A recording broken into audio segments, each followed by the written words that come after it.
I started coaching, this will be my 15th year. So, right after I finished pro ball, and then I had one semester left to get my degree at UCF, and I went back to school and graduated in the wintertime of 2006. So, that spring 2007 was my first time coaching. I was the pitching coach at my high school, at Melbourne High School, and then, from there I've had quite a few stops. So, this will be my 15th season, though. Well, first and foremost, I want to know what kind of young man he is. Really, the character is the thing that's really the great separator. I think there's a ton of kids out there that can play the game. You can go to any tournament on any weekend, all around the state or all around the country, and find kids that you really like, kids that you think can help your team win on the field.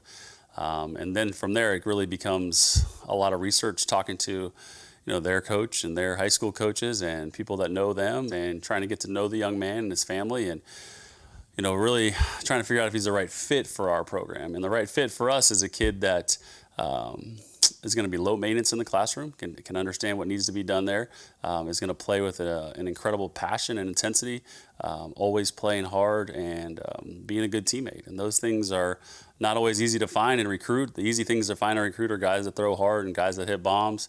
You can see that stuff. It's very objective, so it takes some time. Like I said, evaluating somebody, and then evaluating through other coaches and other people in their lives as well.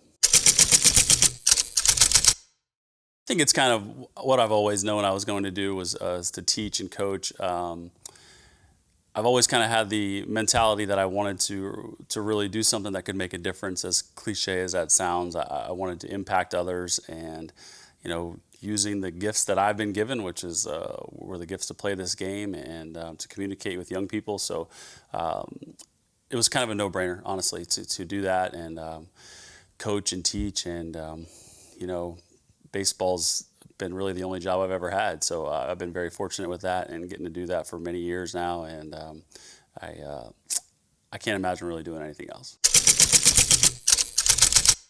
On the field, I think that it's pitching and defense. I mean, that's kind of what we're built around.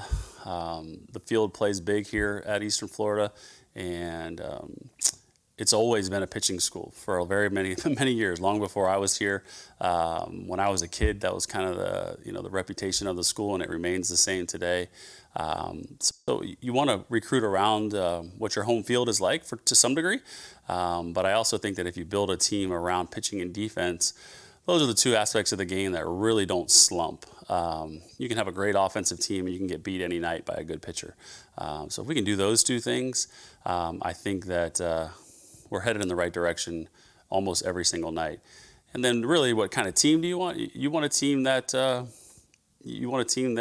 my kids and my family are proud to come watch. You want a team that our administration is not worried about what's going to happen on the field or off the field with their team. We want a team that can represent our school, and a team that can represent our families and each other with integrity, really. The favorite part of coaching is just being able to impact the guys on a day-to-day basis. I mean, everybody I talk to that doesn't know me too well, and you introduce yourself and you say what you do for a job, and they're like, "Oh, right, great. You coach baseball. You coach third base. What do? Do you call pitches?" Like, sure. We do all that stuff. That's such a small percentage of what the job really is.